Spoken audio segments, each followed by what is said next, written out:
What is unconditional love? And how does life call you forward to express that unconditional love? Today's guest, Erica Baccus, faced that very question as she kept her promise to help her partner of 41 years to end his life with dignity when he found out he had Alzheimer's and dementia. Join us for this beautiful conversation, this story of love, and have your heart opened to the power of love. Soul Nectar Show, the Soul Nectar Show. You're invited, delighted to discover who you are. Anything is possible if you believe. So join us on this beautiful journey. Soul Nectar Show, Soul Nectar Show, Soul Nectar Show. Well, hello and welcome to another episode of Soul Nectar Show, that show where we talk about all things essence, where we gather around the campfire and share our stories of connection to that which is greater than us, to the big mystery beyond the veil, to those synchronistic moments that lead us inexorably to a deeper understanding of ourselves as human beings on this blue dot floating in a sea of stars. And how do we understand love, connection, humanity, relationship, family, and what does it mean to love someone? What does it mean to deeply honor the one you've chosen to spend your life with? What does that mean?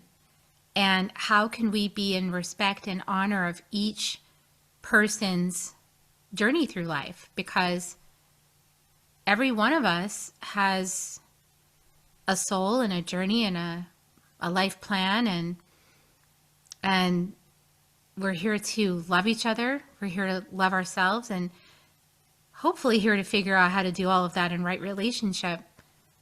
And sometimes love calls us up to make the most difficult decisions, the most challenging sacrifices, what really feels like a sacrifice. We're called up to make that in honor of the love.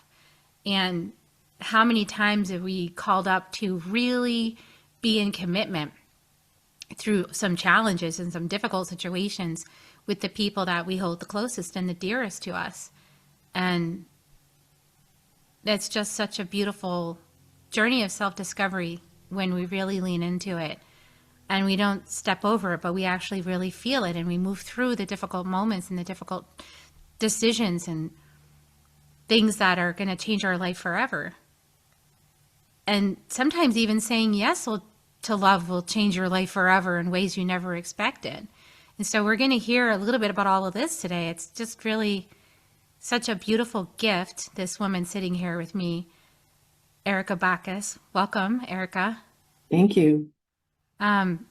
She is a caregiver, a widow, and a lived experience expert on end-of-life autonomy for dementia.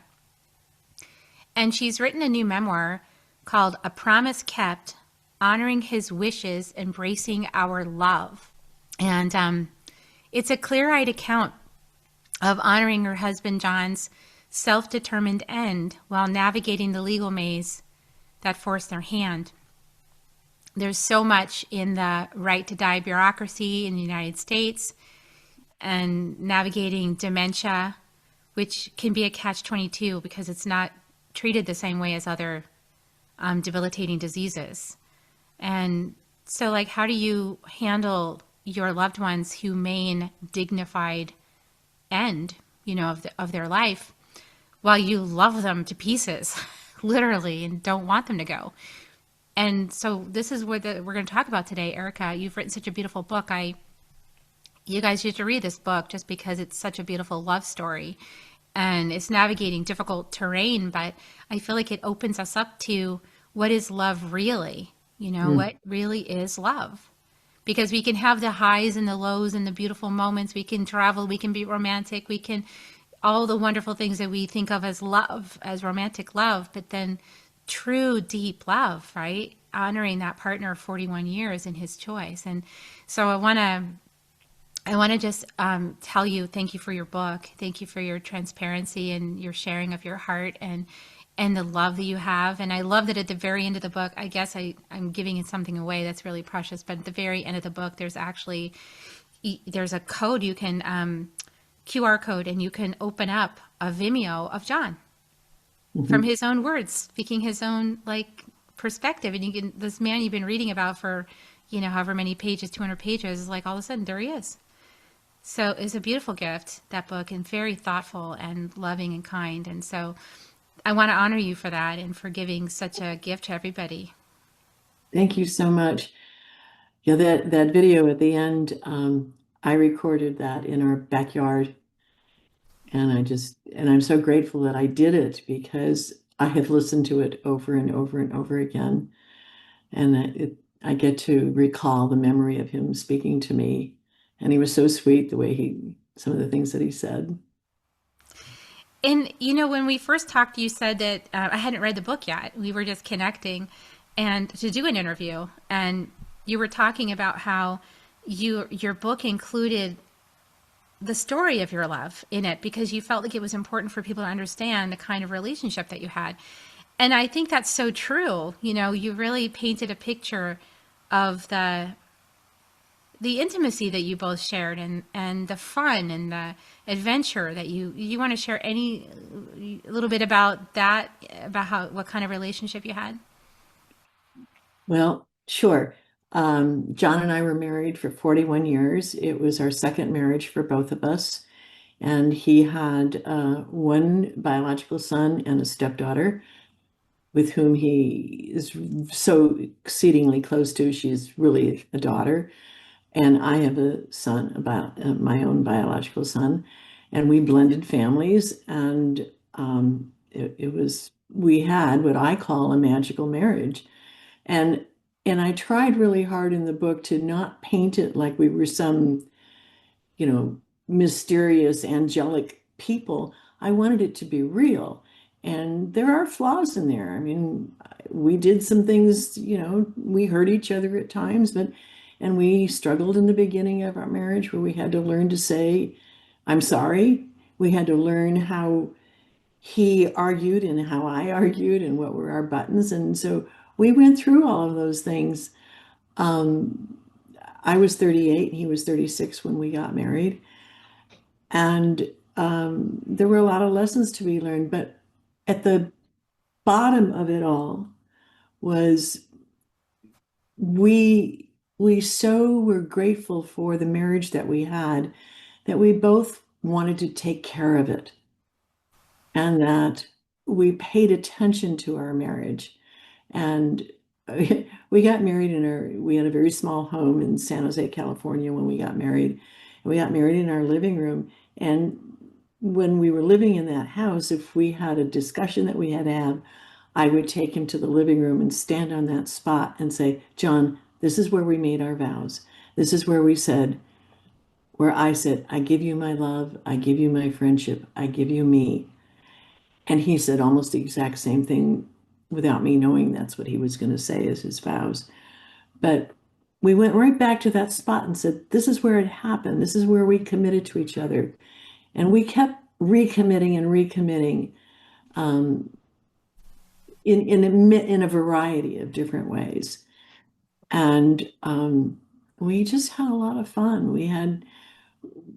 And it was the life that we had together. We had a lot of friends and we were very social. And John was a very gregarious, fun-loving person. And I sort of like social things, but we spent a lot of time just he and I. And those were the best times.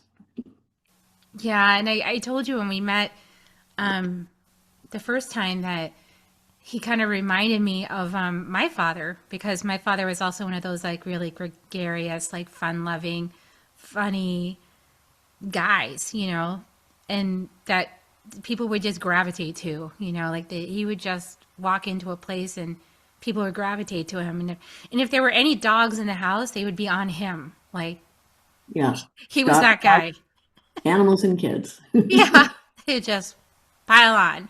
So yeah, it's just fun when you have somebody like that, and there's such a rock of love, and you don't realize like how much they did until they're gone. It's like, oh, it's Oh, a beautiful person, and yeah, and it's somebody that you could really appreciate, and not to throw anybody under the bus, but like just from our first marriages usually are so rocky and challenging because I think for me, because we have such high expectations about what it's supposed to be, it's all built up, and then it ends up being a lot of work, and mm, and it's challenging, right? And it's that karma marriage, it's that challenging relationship that calls you up in all your stuff to see like where your stuff's at.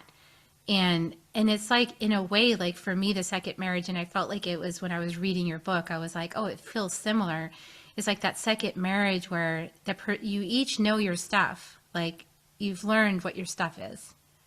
yeah. And there's a commitment, or at least I felt a very strong commitment to commitment.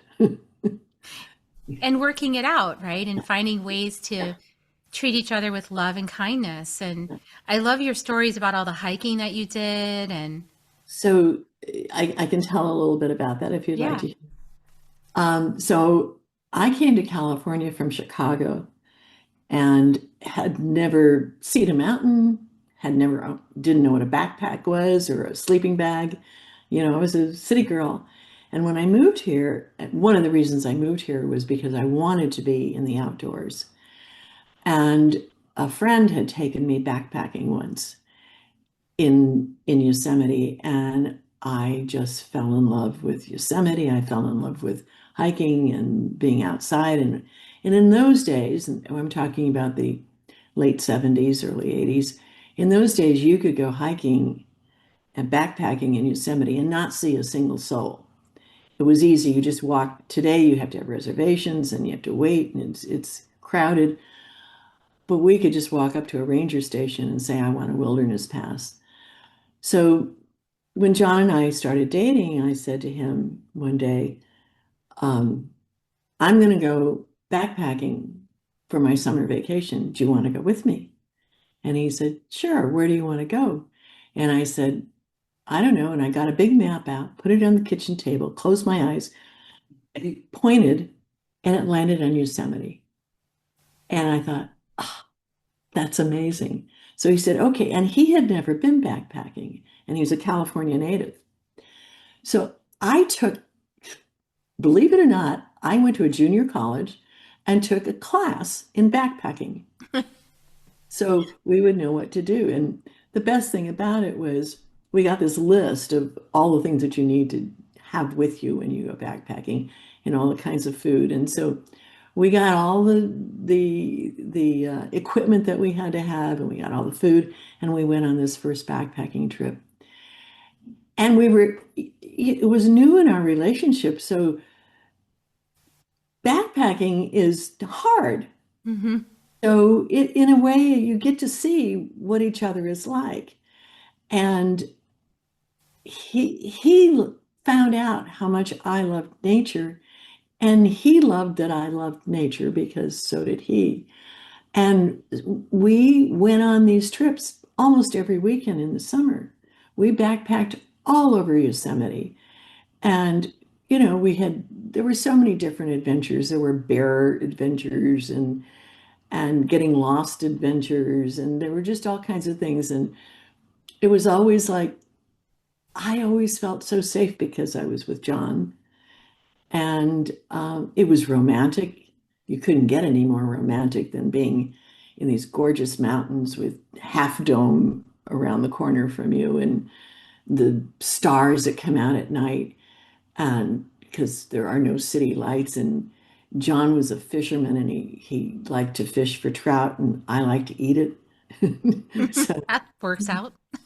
and I like to read, so I would be able to read on a rock in the afternoon while he was fishing. And we just there were no personality problems that we discovered. It was just perfect for us.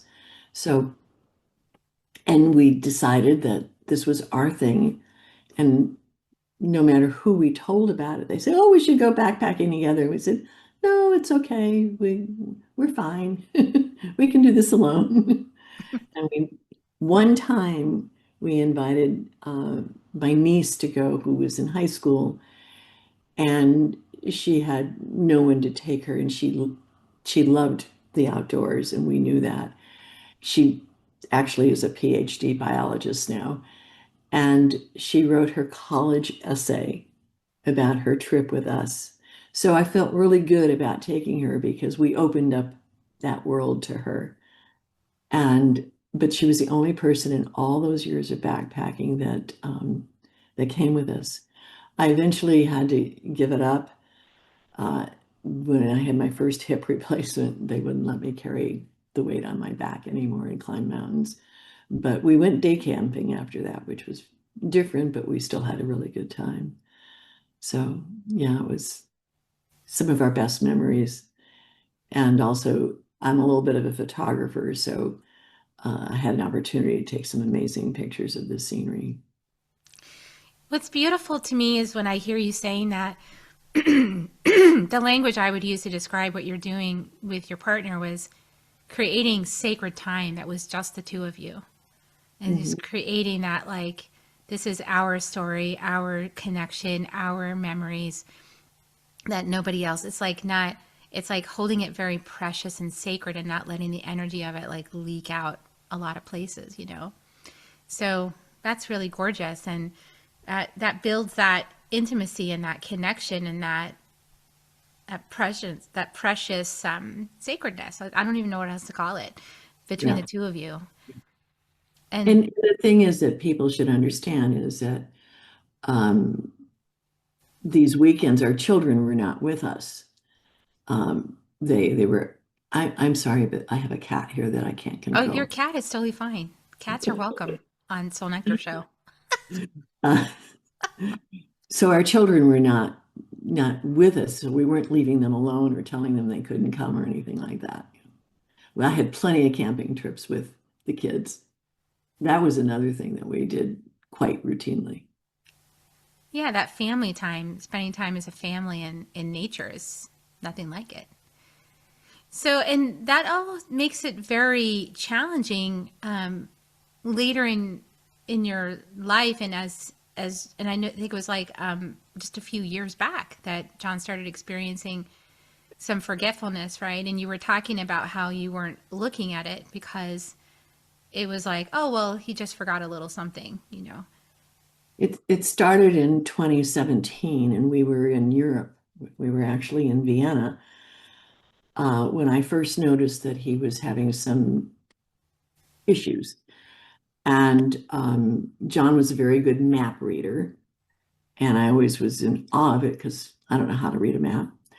And he was not interested in technology. So rather than using an iPhone to get directions, he wanted to use a paper map. And had been out touring the city of Vienna and needed to get back to our hotel. And he was standing there and kept turning the map, 90 degrees at a time. And I said, "What's wrong?" And he said, "Nothing's wrong, nothing's wrong." And I said, "Well, can I help you?" "No, no, I'm fine, I'm fine." And the more I asked, the more agitated he became until he got pretty angry, and which was so weird because that wasn't his typical behavior. And finally, I had to get out my iPhone and get our directions, walking directions back to the hotel. And when we got back there, I was talking to him and I realized he didn't remember what we did the day before. Hmm. And I also started to notice that he couldn't remember what I told him we were going to do the next day or the next day. Now, this is so odd. And I was worried. But then I said, "I'm on vacation. I'm not going to worry about it now. I can put it aside here." And we went on and things were fine. We got home and he went right back to normal. And I thought, that was all so odd. And I thought, well, maybe we were in a strange place and something was going on. So, anyhow, we let it go. And then 2018 rolls around and he still seems pretty fine. 2019 comes and he is getting more forgetful and things are starting to be noticeable. And we had a primary care appointment, and we were both at this appointment. And unbeknownst to me, he had planned to ask the primary care doctor a question about his memory. And he told the doctor, he said, I'm really concerned about my memory. Because I had said to him, oh, don't worry about it, John. We all forget things like that. I can't remember the movie we saw last week. It's our age. And the primary care doctor put him through that standard test that they have, count backwards from 10, spell work backwards, a bunch of things. And I was doing the questions in my head as he was answering them. And he did better than I did. So again, we thought, well, I guess he's okay. And the doctor said, you seem fine to me, but I will put a referral in your chart for UCSF Memory Clinic, Aging and Memory Center, where patients of University of California, San Francisco, which is one of the best hospital systems in the country. So that was somewhere early 2019, mid 2019. And I have a sister who's a nurse and she's married to a doctor. And I had been telling her, I'm a little worried about John and his memory, and he's worried about it. And she said, Erica, it's probably okay, but if you're seriously concerned, you should go to a neurologist, because the sooner you catch Alzheimer's, the better it is, because they do have drugs now that can slow down the disease. So I talked to John about it, and we made an appointment. And I made the appointment. It was January 24th, 2020. And prior to the appointment, he had to have a brain scan, an MRI of his brain. And when we went to that appointment in 2020, what a year that was, it was 8 hours of interviews and tests and all this stuff. At the end of the 8 hours, they interviewed me, they interviewed John. It was a whole very thorough day of exams. They brought us into a conference room, and there were 5 doctors there, and on the screen above us was the images of John's brain. And they explained, if you look at those images, you could see gray parts of his hippocampus, which shows where the atrophy is. And they said that he had early cognitive impairment consistent with Alzheimer's. So basically what they were saying is he was in the early stages of Alzheimer's. So that was 2020 when we got the professional diagnosis. Yeah, and that's a pretty crushing moment of realizing that he's on a journey that doesn't end well, for anyone, pretty much. Well, what I say about Alzheimer's is there's no hope. Mm-hmm. If you have cancer, there's hope. You can get radiation, you have surgery, you have chemotherapy, immunotherapy, and there's a lot of success now with different kinds of cancers and catching it early and so on. There is zero hope with Alzheimer's. There is only one end. Well, now there's 2 ends, but there's only one direction that you're going. Yeah, and I think when you realize that, and when your husband realized that, he decided he didn't want to go all the way to the end of that story, that he wanted to have some autonomy with his choice and how he wanted to end his life. And if life is a ceremony, I like to think of life as a ceremony, then we get to, that gives us the sovereignty to choose the end of our ceremony. It's like, how do I want my ceremony to go? And when I've lived a really good life and I'm happy, and that video that we were talking about, he expresses that. I lived a great life. I'm happy with my life. I had wonderful experiences. I have a wonderful partner, wonderful family. I feel complete, and I'm ready for my ceremony to end. And that's a self-responsible choice that's made with his full cognitive awareness in those moments that he was still able to have that. Yeah. It's really powerful the journey that you took with him to support him in his choice. And also, I know you had to hold space for family, you had to hold space for yourself through that choice, and must have been very challenging, very difficult for you to hold that space. It when I look back on it, it's all like, who was that person? It's sort of like, I don't know how I did what I did. Um, I must have compartmentalized Mm. incredibly well. He, first of all, there's two things, there's three things I should say here. Um, Number one, there are 11 states plus the District of Columbia that have end of life option acts, which say that if you are terminally ill and a doctor says you're going to die within 6 months and you have mental capacity to make a decision on your own and you know what kind of decision you're making, you can end your life with medical assistance legally. However, that law negates anybody with dementia because number one, nobody can predict how long a dementia patient's going to live. And if you were to get to 6 months before you die, you will not have mental capacity. You will not be able to make a decision on your own. You will not know what you are doing. So there's no way in the United States that you can legally end your life on your own terms if you have a neurodegenerative disease. That's one thing. The other thing I'll say is that my mother had early onset Alzheimer's. So I had an idea of what Alzheimer's looked like.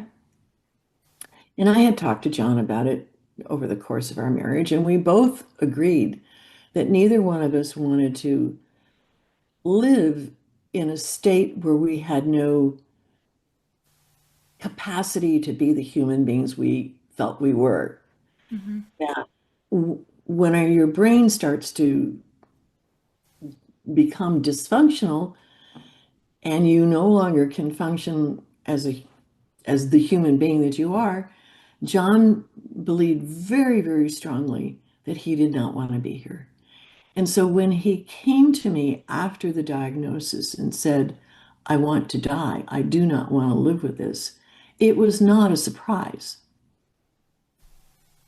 It was a shock, but it was not a surprise. And for the first 2 years, we had no option other than live through it like most people do. He talked about all different kinds of suicide, that he wanted to die by suicide, hanging, shooting, jumping off the Golden Gate Bridge, all kinds of things. And none of them were 100%. Some of them would wind up being worse than if he did nothing. So that was sort of set aside until I found the place in Switzerland where it's legal to go to do this. But the important thing was John's choice was totally consistent with whom he was as a human being. It is who John was. He said, if I can't give, I don't want to be here. Mm. I'm taking up space on earth that I don't want to take up. If my brain doesn't function, I am not a person and I don't want to be here. And he truly believed that. And it was way more powerful than any fear of death he could have possibly had. And so when he came to me, when I finally found Dignitas in Switzerland, and when I finally told him about it, he said, okay, let's do this. And I said, okay. And throughout the process, he would say to me, Erica, are you okay with this? Are you okay with this? And I would say to him, John, this is your life. It is your choice. I cannot tell you what to do with your life. And I knew that had I said, please don't, he wouldn't have. And then I would have had to live with the guilt of forcing this beautiful man to live in a situation that he did not want to live in. Mm. And I do believe that we each have the right to choose our own path. And we had a marriage based on independence. We had a marriage that we believed that we each had the right to be who we were. And so this was just the continuation of that belief system that gave us so much love in our marriage. And so, as hard as it was for me to keep saying, this is your life, John, you get to choose. Um, I had no choice but to say those words.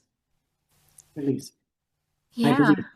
And that's such a powerful story of unconditional love and sacred witnessing. I call it sacred witnessing when we are able to be so clear and present with someone else and what they are feeling and going through, and honoring their choices and their words as part of their dream of life.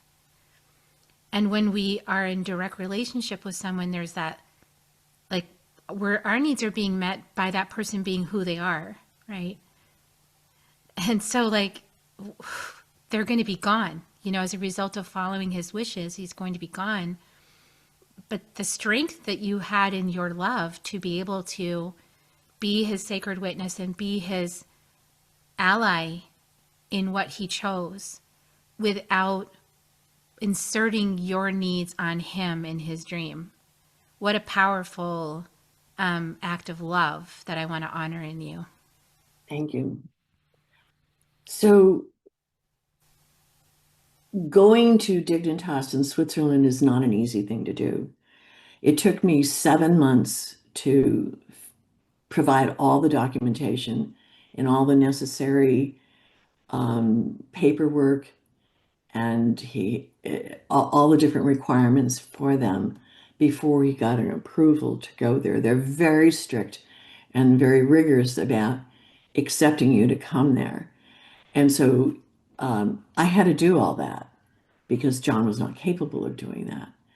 And I had to choose the date when he would die. I had to make plans for us to go to Switzerland. I had to figure out who was going to come to Switzerland with us, if anyone. I mean, all the so many decisions had to be made. And while John could not do some of the tasks, he could still discuss the decisions with me. And he still had opinions about some of the decisions. Not all of them, but some of them. And so he was involved to the extent that he could be involved. But I just forged ahead. And I would tell him all the time, this is what's happening, this is what we're doing. And we would wait for approval every time you send something into Dignitas. Then you wait for an approval for the next step. And I wrote in the book, I waited for approvals that I didn't want to get. Exactly. Yeah, that's a hard thing. And I know that it's so tender because you're in a partnership with somebody for 41 years. Like, they're your person. Mm-hmm. That's your person. That's my person. Yeah. And I've watched my mom go through this, as you know. And so not in the same situation, but my dad just had a freak, lung thing. And then all of a sudden he was gone after years of thinking he was going to die from leukemia. And then that never took hold. And then all of a sudden he's out, and it's like, what just happened? And all of us were just in shock, but I think however it happens, my mom was always holding space for him because we all thought he was going to die anyway, so we were all like wondering how to help him, support him in his conclusion of his life, right? We did all this big work because of the illness, and then it ended up not being that, but being something else. But I think no matter how, even though it's going to happen, you can't prepare, as you were saying near the end of your book. Like, you might know it's going to happen. Like, You might even be prepared. Is you're not prepared. There's no way you can prepare for the loss of your partner. There's no way to prepare. I knew it was going to happen, and I knew, there was a countdown, 22 days from now, John will be dead. That sort of thing went on in my head. But there's no way to prepare for how you're going to feel afterwards. I mean, what I went through afterwards was just overwhelming grief. And it's sort of like, and other widows I know feel the same way. It's not that you just lost your husband, but you've lost your life, the life that you knew for 41 years. So you mourn that along with losing your person. But my grief was complicated by the fact that I felt at times afterwards that I did this to him, that I orchestrated it all. And then when I first came back from Switzerland, I said, I murdered my husband, which was totally irrational. And it's actually the reason I started writing was because I went back to look at my notes because I was overwhelmed with thinking, did I push him into this? Should I have objected? Did he feel like I wanted him to die, that he was going to be a burden to me, so I wanted him out of here? I mean, I just went round and round with all of these things. And then when I would read my journal notes where it said, John said to me, Erica, shoot me now, shoot me. Erica, I can't stand this. I'm in suffering. I can't stand it anymore. Because he had side effects from different things that you get with Alzheimer's, and everybody gets different side effects. And so I started to realize that it grounded me more in reality. And I started to write the actual story and turned into a book. Yeah, and really, thank goodness you took the video of him too, basically just letting you off the hook, saying, hey, I'm happy with my life. I want this. I'm ready to go. That was such a brilliant thing that you did for yourself that you didn't even know you were doing for yourself, Yeah. but that you can reassure yourself because the mind plays tricks, like it really plays tricks. And it make you afterwards start doubting yourself and think that you did something wrong or that somehow, you caused it all to happen. And it's like, no, it was the disease. And Right. he chose how he was going to meet that disease. Like that Goliath, he was going to be David. And he's like, no, I'm not going to take this. I am going to slay this dragon, and I'm going to go out on my own terms. And you Yeah, helped him do that. You helped him to do what he wanted to do. exactly. In the video, he says, don't be sad for me. I'm not sad for me. And it's just, it, you wonder, I mean, he was so brave. He accepted his fate. Not once did John ever say, why me? Not once did he pity himself in any way. He just accepted his fate. Millions of people get Alzheimer's. It was just totally random that he got it. And he just, he took it with courage and grace and love. And we spent as much time as we could with each other, loving each other, and with our family and our grandchildren and our children and our best friends. And we used each day. And I would say to him, today is a gift, John. It's another day we have together. Today is our gift. And we would keep reminding each other. And sometimes he was better at it than I was, and sometimes I was better at it than he was. But we helped each other that way. Yeah, I like how in the end that you were the last few months you were keeping a journal of like today he's a 5, today he's a 1, and he would rate himself like I'm a 1, I'm not feeling it today. And I like that you did that for yourself because you had documentation. You could go back and look at it and say, no, he was suffering and this was an act of kindness to honor his wishes, to support you through that challenge. And I'm really glad I know your son was the one who ended up going with you. And I'm really grateful that you had your son. I'm a mom. I have 2 sons. And so I hope one day my sons will be as supportive of me as yours was of you. I mean, what a tremendous gift for him to be there with you. He was my hero. He still is my hero. What he did for me is one of the greatest acts of kindness I've ever ever experienced. I should probably explain. Um, it was difficult to decide who was going to go to Switzerland. I believed it was an intimate thing that we were doing and did not want to have a lot of people come. John at one point wanted his son and daughter to come along. We had a disagreement about it because, well, first of all, I said, John, it you're asking your children to come once you die. I said, nobody wants to watch you die. I don't want to watch you die. And secondly, I believe that this is between you and me. And it's an intimate thing we're doing, and I want to be alone with you. And ultimately, I convinced him of that, but I still needed someone to help me get home. And I went through my head with, all kinds of ideas of who I would ask. Somebody practical who wouldn't be emotional, somebody, a friend of his, a friend of mine. And then when my son found out what we were doing, his very first comment was, Mom, you can't do this alone. I'll go with you. And this was before anyone else knew what we were doing. And I said, I said to him, that was just so generous of him. I said, but you need to think about it because this is not going to be easy. It's going to be really, really hard. And he said, I know. And several times before the actual trip, I asked him again, are you okay with this? And he was.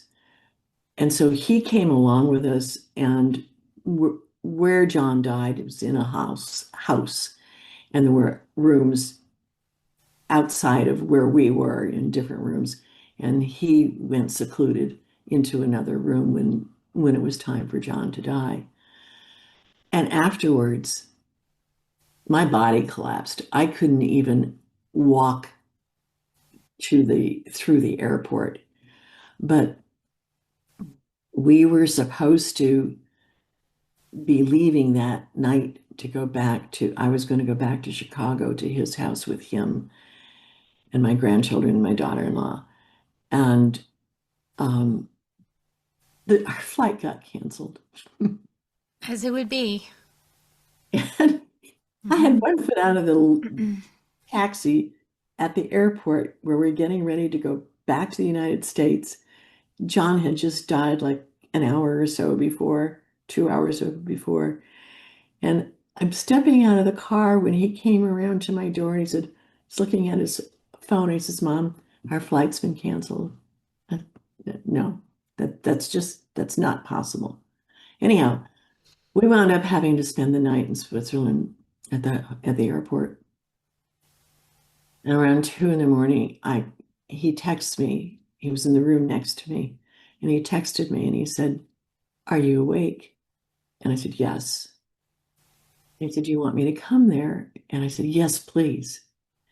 And he came into my room and I asked him, I said, would you lay down with me? And he did.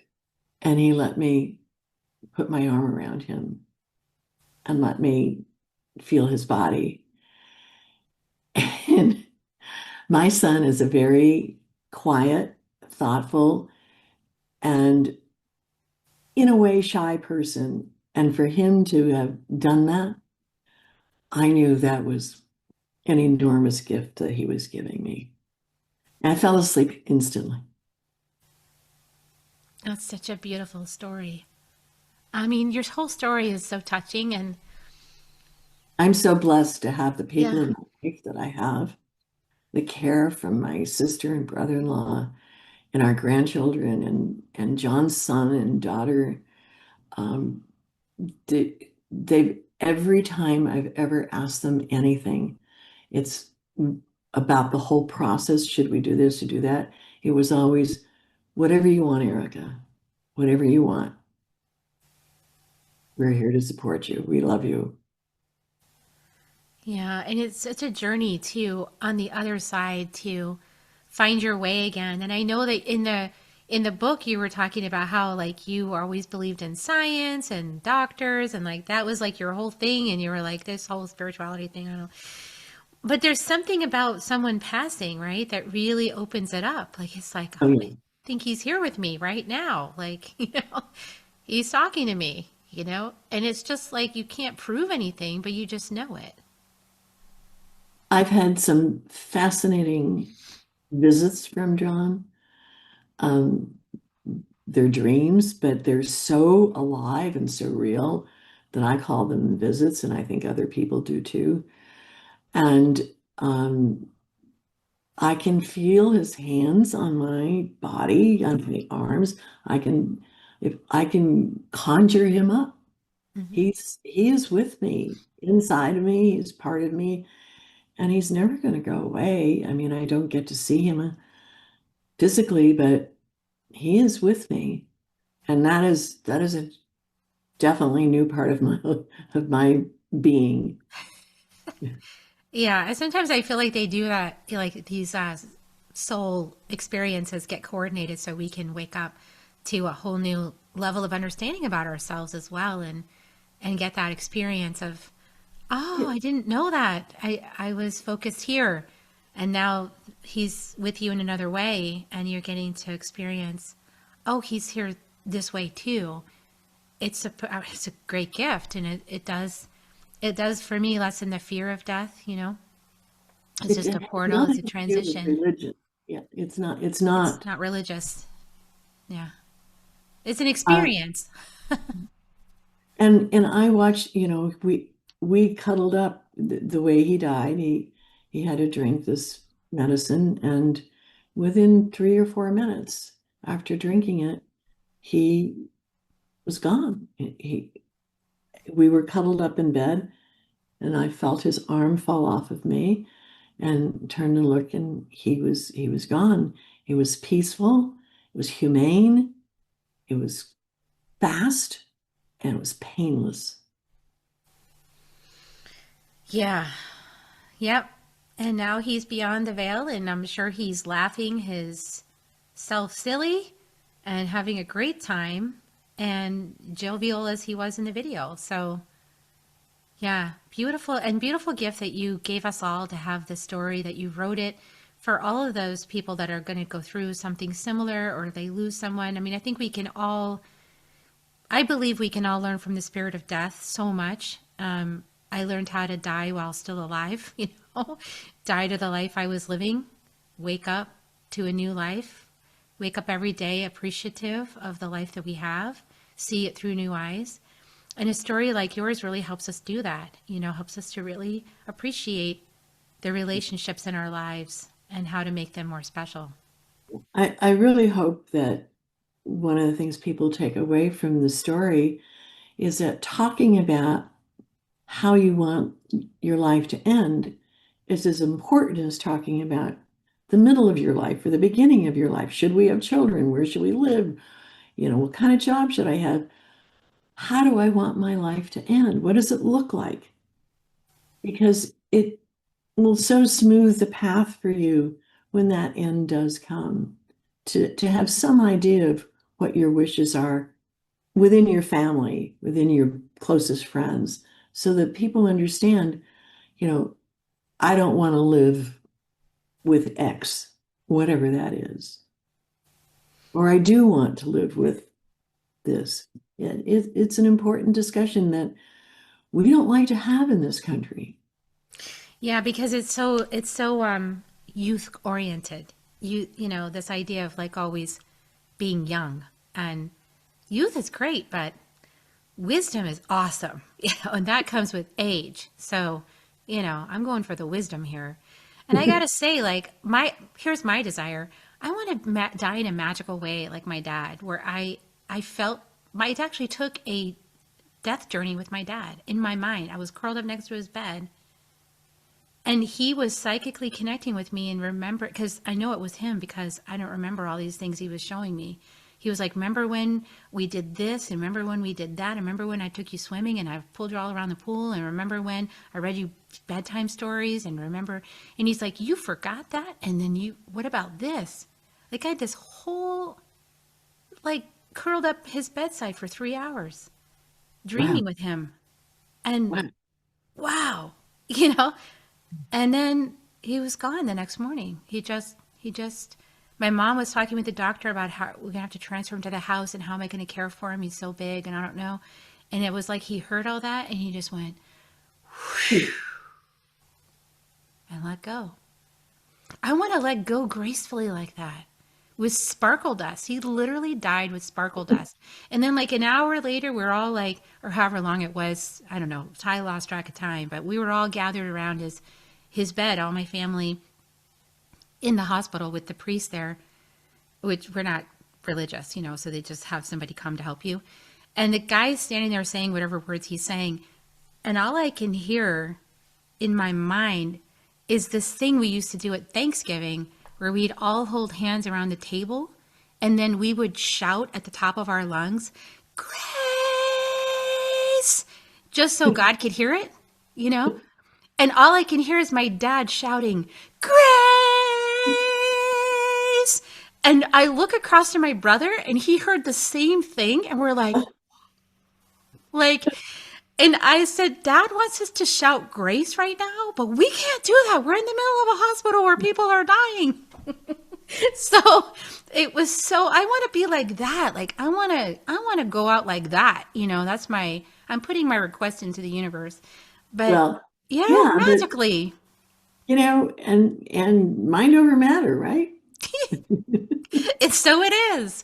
And and that magical ability that we can open up on the other side of losing somebody we love so much. Because I got to tell you, my dad was my rock of love. And I can talk to him every day now. And I'm so grateful that I have the psychic openness to be able to hear him and feel him and sense him. And I just wish that for everyone and to know that they're right there. They didn't go anywhere. They're just not in a body. But we do love those bodies, though. We like to hug them and squeeze them and see them laugh. Goodness. See that jelly belly roll around, and my dad had a big old belly. We love that. So Thank you for bringing us closer to gratitude and touching the sacred aspects of life and being a witness and unconditional love and all the things that you have gone through, that you've walked, that you're an embodiment of, and that you're sharing now with all of us. And I appreciate you so much. Thank you for having me here and allowing me to tell my story. And you talk about gratitude. Gratitude is the other side of grief for me. When I'm feeling really a lot of grief, I think, but you had 41 magical years. And for that, I'm so grateful. Yeah, that is a gift. Not everybody gets a great marriage like that, That's one. Yeah. Don't give me a That's gift. the jackpot. Yeah. All right. Well, you guys, thank you for staying for the interview, watching it all the way through, and as you always do. And please like, share, subscribe, share this episode out. Erica's book is on Amazon. I just bought it myself this past weekend, walking Kindle. It was great. A Promise Kept, Honoring His Wishes, Embracing Our Love. And Erica Baccus. So the link is in the show notes below if you need the link to find the book. And please check her out and share this episode out with anybody who needs some encouragement right now about end of life and honoring our loved ones' wishes. Thank you so much, Erica, for all that you are. If you want to join me, we're going to give kisses, everybody. So here they come. They're just energetic kisses. I promise they don't have any cooties. Maybe a few. We love you so much, everybody. Here come your kisses. Mwah. And we'll see you next time on Soul Nectar Show. Bye for now, everyone. If you found even one gold nugget in this episode of Soul Nectar Show, will you do us a favor? Will you subscribe, like, and share this episode? Maybe even write a comment and let us know what you thought about it. We really, really want to engage with you at a much deeper level. Let's be part of community together. Have a great week, everyone. Bye for now. To dive in deeper to nourishing conversation, visit soulnectar.show. Soul Nectar Show. Awaken away to show. Take a sip from the drip of nectar, from the source of who you are.